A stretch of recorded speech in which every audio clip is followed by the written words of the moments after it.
श्री राम जय जय राम। श्री राम जय जय राम। श्री राम जय जय राम।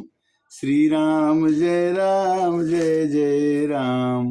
रामचरितमानस का मानस ज्ञान के अंतर्गत 301 भाग 301 में हम प्रवेश कर गए और आज की कथा रामायण बालकांड में है कि बंदेऊ अवध भुआल सत्य प्रेम जेहि राम पद बिछुरत दीन दयाल प्रियतन तृण इव परिहेऊ। दशरथ जी ने अपने पुत्र राम के लिए अपने प्राण का त्याग कर दिया।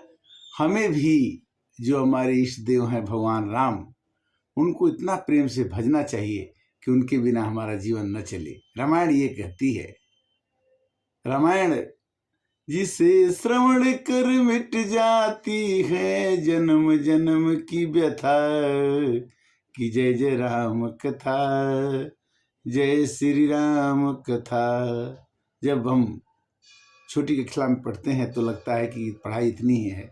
हम जब जूनियर क्लास में जाते हैं तो लगता है कि पढ़ाई इतनी ही है। जब हाई स्कूल में जाते हैं तो पढ़ाई इतनी ही है। जैसे जैसे हम बढ़ते जाते हैं हमारी पढ़ाई बढ़ती जाती है, हमारे कोर्स बढ़ते जाते हैं, हमारे सिलेबस बढ़ते जाते हैं, हमारा विस्तार होते जा रहा है, किंतु हमारा समय घटते जाता है। जितना हमें पढ़ना चाहिए, जितना हमें समझना चाहिए, जितना हमको ज्ञान होना चाहिए, हम मर जाते हैं किंतु ज्ञान नहीं होता। अगले जन्म की तैयारी कर लेते हैं कि अगले जन्म में हम सीख लेंगे। इसलिए कहते हैं कि जन्म जन्म मुनि जतन कराही और अंत राम मुख आवत नाही। अंत में राम जी का नाम मुख से निकल जाए ये संभव नहीं है, किंतु करें इसके लिए क्या करें कि जब भी समय मिले उस समय हमें भगवान का नाम जपना है। योग भोग मह राख्यो गोई राम बिलोकति प्रगट्यो सोई, प्रणव प्रथम भरत के चरना अजा सुने में व्रत जाई न वरना। जैसे हम लोगों को पता है कि राजा दशरथ के 4 पुत्र हुए, राम लक्ष्मण भरत शत्रुघ्न। तुलसीदास जी रामायण की रचना कर रहे हैं और रामायण की रचना करते हुए वो कहते हैं कि मैं राम जी की वंदना करता हूँ और लक्ष्मण जी की भी वंदना करता हूँ, भरत जी की भी करता हूँ, शत्रुघ्न जी की भी करता हूँ, और ये कहता हूँ कि प्रणव पवन कुमार खलबन पावक ध्यान मन, जासु हृदय आगार बसहि राम सर चाप धर। मैं पवन कुमार हनुमान जी की वंदना करता हूँ जो दुष्ट रूपी वन को भस्म करने के लिए अग्नि रूप हैं। जब तक हमारे अंदर में अग्नि नहीं आएगी, जब तक हमारे अंदर में साहस नहीं आएगा, जब तक हमारे अंदर में हनुमान जी नहीं आएंगे, तब तक हम लंका पर विजय प्राप्त नहीं कर पाएंगे। राम जी तो हमारे हृदय हैं, किंतु हृदय में जब तक शक्ति नहीं आएगी तो हृदय किसी जीत को पार नहीं कर सकता है। इसलिए हनुमान जी को कहते हैं कि प्रणव पवन कुमार। मैं हनुमान जी की वंदना करता हूँ। खलबन पावक ज्ञान घन, जासु हृदय आगार बसहि राम सर चाप धर। हनुमान जी के हृदय में धनुष बाण लिए हुए भगवान राम रहते हैं, इसलिए हम उसी हनुमान जी की वंदना करते हैं कि उसी हनुमान जी के हृदय में जो बसे हुए राम हैं हमारे हृदय में भी आ जाएं, जिससे कि हम अपने अंदर दुष्ट रूपी तकलीफों को, वन को, परेशानियों को मार सकें। कपिपति ऋष निचाचर राजा अंगदादिजे खीस समाजा, बंदे सबके चरण सुहाए अधम शरीर राम जिन्ह पाए। अधम शरीर राम जिन्ह पाए। शरीर को अधम क्यों कहा जाता है कि शरीर जो है कई बुराइयों से तुरंत युक्त हो जाता है। और शरीर तो पशु का भी है, शरीर तो मनुष्य का भी है। शरीर मनुष्य के शरीर में और पशु के शरीर में ये अंतर यही है कि पशु को ज्ञान नहीं होता है और मनुष्य को ज्ञान होता है कि क्या उचित है क्या अनुचित है, और वो ज्ञान रहते हुए भी उसको कुछ कर नहीं सकता उसको समझा नहीं सकता। मनुष्य के पास ज्ञान रहने पर वो किसी को समझा सकता है और समझ सकता है। ये इतना अंतर है कि सुख सनकादि भगति मुनि नारद जे मुनिवर विज्ञान विशारद प्रणव सब ही धरन धरि सीसा अकरहु कृपा जन जान मुनीसा। कोई भी काम हम करते हैं तो जैसे ये शरीर जो है दिखने में तो बड़ा सुंदर लगता है, अब बोलता भी बहुत बढ़िया है, ये मशीन अच्छी है। तो ये मशीन अच्छी कैसे बनी कि क्षितिजल पावक गगन समीरा पंचरचित अधम शरीरा। यह 5 तत्वों से बना हुआ शरीर है जिसको हम बड़े प्यार करते हैं कि हम रख लेंगे, किंतु नहीं।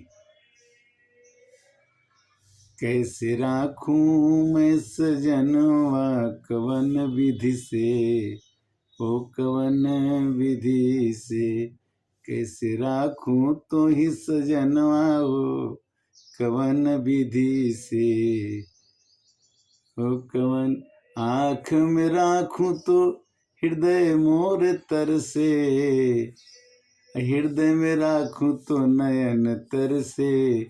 कैसे आत्मा को हम आँख में लाते हैं तो हृदय आत्मा विहीन हो जाता है, और आत्मा को हम आँख में रखते हैं तो हृदय आत्मा विहीन हो जाता है। यानी माया परेशान है कि आत्मा किसी न किसी दिन निकल जाएगी, और माया के ब्रश में होकर के आत्मा दुखी और सुखी होती रहती है। आत्मा को दुखी सुखी उसी तरह से नहीं होना है जैसे कोई महासेठ है, अपने घर पर नौकर रखता है, मैनेजर रखता है, और मैनेजर को कहता है कि ये पूरे घर का काम आपको करना है, और मैनेजर जो है सब काम को करता रहता है, और धीरे धीरे मैनेजर काम करते करते समझता है कि सब मेरा ही है, सब मैं ही हूँ, और सेठ ने जो पावर दिया है उसको भूल जाता है। भगवान एक सेठ हैं जिस आत्मा को उन्होंने पावर दे रखा है कि ये काम कर लेना और ये काम समझा देना, हम उसको अपना समझकर, आसक्ति समझ करके दुखी और सुखी हो जाते हैं। मनुष्य का दुखी और सुखी होना ही संसार है, और इसी संसार में हम कभी बहुत दुखी हो जाते हैं और इस संसार में हम कभी बहुत सुखी हो जाते हैं। भगवान कहते हैं तुलसीदास जी के माध्यम से ये आरही चौपाई कि गिराय रथ जल बीच सम कहिए भिन्न न भिन्न, बंदो सीता राम पद जिन्हें परम प्रिय खिन्न। भगवान राम खिन्न को, दुखी को अपनाते हैं। शिवरी को अपनाया, गणिका को अपनाया, अजामिल को अपनाया। जितने भी अधम हैं, जितने भी नीचे स्तर पर हैं, उसको भगवान ने अपना बना लिया। तो वही कहते हैं तुलसीदास जी, गिरा अर्थ जल बीच सम कहियत भिन्न न भिन्न। पानी जो लहर में है वही पानी का बूंद बाहर भी है, किंतु लहर में पानी जब मिल जाता है तो दोनों अभिन्न नहीं, एक ही होते हैं। तो भगवान राम के अंदर में अगर हम उनकी वंदना करते हैं तो वो हम समझते हैं कि जो लहर भगवान राम के अंदर है वो हमारे मन को शांत करे। विधि हरिहर में वेद प्राण सो, अगुणय अनुपम ज्ञान धान सो। मंत्र महामंत्र जोई जपत महेशु, आकाशी मुक्ति हेतु उपदेशु। शंकर भगवान महामंत्र जपते हैं, श्री राम जय राम जय जय राम, और उसके कारण से काशी में जो भी मरता है उसको गारंटी काट देते हैं कि जब तुम काशी में मरोगे तो तुम्हें मुक्ति अवश्य मिलेगी। तो कहने का मतलब यह है कि किसी न किसी के माध्यम से उन्होंने इस बात को दे दिया। सहस नाम सम सुन शिव बानी, अजपी जई पिय संग गई भवानी। पार्वती जी ने भी अपने पति के कारण से, अपने शिव जी के कारण से राम की कथा में स्नेह रह करके वो भी भगवान को भजने लगी। हरस हेतु हेरि हरि को, किए भूषण तिय भूषण ती को, नाम प्रभाव जान जीवनी को, कालकूट फल दीन यमी को। नाम के प्रति पार्वती जी हृदय की ऐसी प्रीति देकर शिव जी हर्षित हो गए। उन्होंने स्त्री के आभूषण पार्वती को अपना भूषण बना लिया, अपने अंगों में अर्धांगिनी बना लिया। और नाम के प्रभाव से शिव जी भली भांति जानते हैं, जिस प्रभाव के कारण कालकूट जहर ने उनको अमृत फल प्रदान किया। माने कालकूट माने भगवान शंकर ने जहर पी लिया फिर भी वो नहीं मरे, उनका कुछ नहीं बिगड़ा। ये नाम का प्रभाव ही है। भगवान शंकर जी राम राम जपते जपते समुद्र मंथन में निकला जहर, कोई नहीं लिया तो शंकर जी पी गए और उनको कुछ नहीं हुआ, वो गले में ही रुक गया, गले के नीचे नहीं गया। क्यों? भगवान राम नीचे हृदय में रहते हैं, गले में जाएगा तो भगवान को परेशानी होगी। बरसा ऋतु रघुपति भगति, तुलसी साली सुदास, राम नाम बर बरन जुग, सावन भादो मास, सियावर राम जय जय राम, मेरे प्रभु राम जय जय राम। जीवन क्षणभंगुर, मनुष्य का काम अति कठिन, राम का भजन करना बहुत ही मुश्किल। किंतु इसी में ये मनवा 2 दिन का मेला रहेगा, कायम में जग का झमेला रहेगा। कभी दुख आता है और कभी हम दुख बुला लेते हैं। सुख तो है एक छांव ढलती, दुख तो अपना साथी है। काहे मनवा दुख की चिंता क्यों सताती है, दुख तो अपना साथी है। दुख अपना साथी कब है, क्यों है, इसको खोजना है। अगर हमने दुख को ही सुख मान लिया तो जीवन में दुख है ही नहीं। अगर हमने सुख को खोजना शुरू किया तो सुख को खोजना शुरू करने से दुख साथ नहीं छोड़ता है। खोजना नहीं है।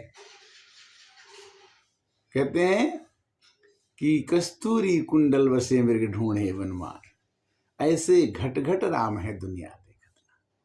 भगवान हर एक मनुष्य के हृदय में बैठते हैं और मनुष्य का शत्रु बाहर से कोई बनता नहीं। मनुष्य का शत्रु और मित्र उसके अंदर है। जब चाहो किसी को शत्रु बना लो, जब चाहो उसको मित्र बना लो, ये आपके ऊपर डिपेंड करता है। मनुष्य के अंदर रोग, मनुष्य का रोग बाहर से नहीं आता, अंदर में ही कैंसर होता है, अंदर में भी टीबी होता है, अंदर में भी बीमारियां होती। ये बीमारी होती क्यों है, इसका पता लगाइए।